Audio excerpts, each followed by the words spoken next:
আজ দৃষ্টির জন্মদিন। হ্যাপি বার্থডে দৃষ্টি। দৃষ্টির বাড়ি মহারাষ্ট্রে।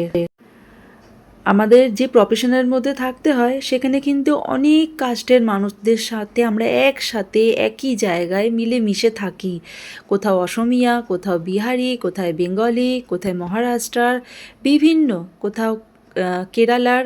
এর আগের ভিডিওতে তোমরা নিশ্চয়ই দেখেছো যে কেরালার আমি একটা পোঙ্গল যে অনুষ্ঠানটা সেটা আমি তুলে ধরেছিলাম আমার ভিডিওর মাধ্যমে। আশা করি নিশ্চয়ই তোমাদের ভালো লেগেছে।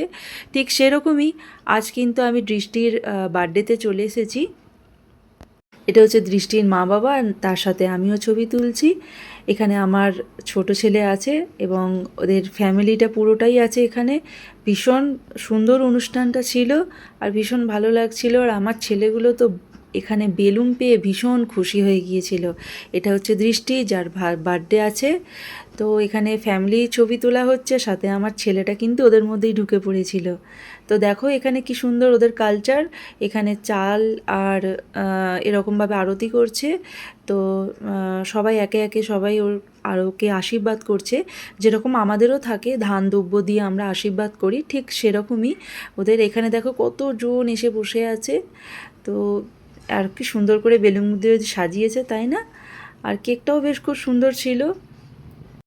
আমার তরফ থেকে তো আমার এই সোনামাটাকে অনেক অনেক আশীর্বাদ করি, জীবনে অনেক দূর পর্যন্ত এগিয়ে যাক, পড়াশোনা করুক, জীবনের সমস্ত পথ ওর মসৃণ হোক, এই শুভকামনাই করি। তো সবাই মিলে সন্ধেটা খুব ভালো কাটিয়েছিলাম, খুব মজা করেছি। আর ছবি তো তুলবই। আমরা বেঙ্গলি আর মহারাষ্ট্রের কীরকমভাবে বার্থডেটা সেলিব্রেট হচ্ছে এটা আমার দেখার খুব ইচ্ছে ছিল। আর ওর বার্থডেটা তোমাদের সামনে তুলে ধরলাম। তোমাদের কেমন লেগেছে অবশ্যই কিন্তু কমেন্টস করে জানিও। সবাই আশীর্বাদ করো যেন অনেক বড় হয়, অনেক ভালোভাবে পড়াশোনা করুক। আর নিত্য নতুন এইরকম ভিডিও পেতে অবশ্যই কিন্তু আমার প্রোফাইলের সাথে যুক্ত থাকতেই হবে। তবে আমার একটা জিনিস একটু অড লেগেছিল, কারণ আমাদের বাঙালিদের কিন্তু কবজি ডুবিয়ে খাওয়ার একটা ব্যাপারই চলে, কিন্তু ওদের একটা টিফিনের ব্যবস্থা করেছিল। এই হচ্ছে তার টিফিন। তো যাই হোক, ভিডিওটা ভালো লাগলে অবশ্যই কমেন্টস করে জানিও। সবাই ভালো থেকো।